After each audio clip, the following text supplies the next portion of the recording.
एक माँ अपनी दवाइयाँ छोड़ देती है क्योंकि अगर घर खर्च बढ़ जाएगा तो उसके बेटे की पढ़ाई के लिए पैसा कहाँ से आएगा।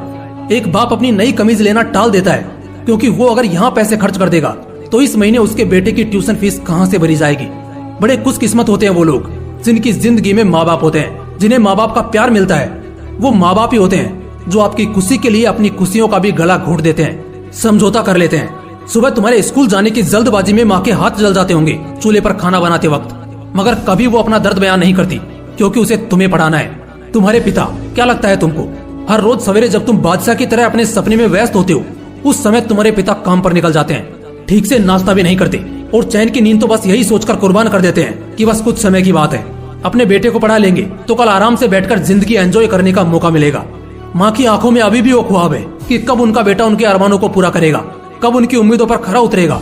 एक पिता भले ही घर पर बेटे को डांट लगाता है लेकिन उससे प्यार भी कितना करता है ये तो बस एक पिता का दिल ही जानता है। शायद अभी मुंह पर ताने जरूर देते हो लेकिन चाहे तुम कितनी भी निकम्मी औलाद रहो, तुम्हारे पिता फिर भी 4 लोगों में यही कहेंगे कि नहीं, मेरा बेटा मेरी शान है, मुझे उस पर गर्व है।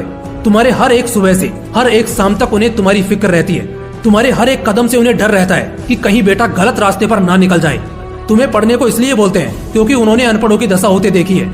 तुमने अभी तक शायद जो पाया भी नहीं है उससे ज्यादा वो गंवा चुके हैं, इसलिए उस खौफ से वो तुम्हें पढ़ाना चाहते हैं, एक सफल आदमी बनाना चाहते हैं। लेकिन आप क्या कर रहे हो, बस उन्हें नए नए बहाने दिए जा रहे हो, नए नए तरीके खोज रहे हो कि कैसे उन्हें बेवकूफ बनाया जाए, नई नई बदमाशियों का हिस्सा बन रहे हो।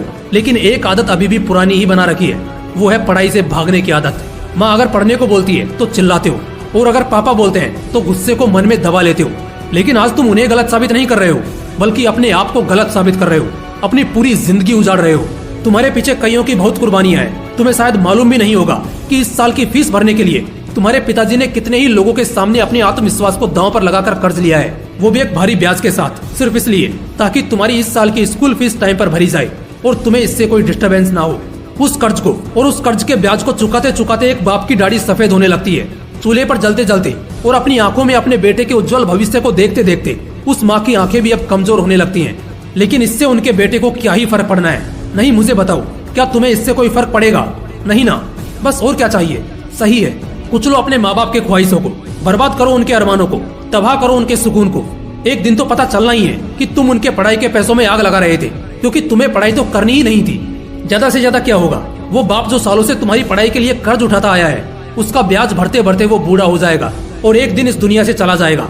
लेकिन वो कभी भी सीना चौड़ा करके ये नहीं कह पाएगा कि ये मेरा बेटा है। उसके बाद तुम भी कोई छोटा मोटा काम करोगे, अपना घर बसाओगे और फिर अफसोस करोगे कि काश मैंने उस वक्त थोड़ी मेहनत की होती, काश मैं पढ़ लिया होता, काश मैंने अपने माँ बाप की बात मान ली होती, काश। ऐसे ही अफसोस करते करते एक दिन मर जाओगे और तुम्हारी पीढ़ी ऐसे ही धोखा करते करते गुजर जाएगी।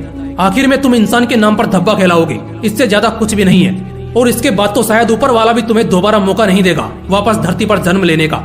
एक बड़ी बात बताऊं, तुम्हें हमेशा दिल में आज भी वो गिल्ट रहता है कि तुम्हारी जिंदगी में तुम अभी बहुत पीछे हो। दिन प्रतिदिन तुम्हारी बर्बादी का दिन करीब आ रहा है। कैलेंडर की वो आखिरी तारीख अब करीब आ रही है जिस तारीख से तुम्हें असली जिंदगी का रूप दिखेगा। सारी जिम्मेदारियां तुम्हारे ऊपर होंगी और उस वक्त तक अगर तुमने अपनी जिंदगी में कुछ उखाड़ा नहीं होगा ना तो बस रोते रह जाओगे, अफसोस करते रह जाओगे।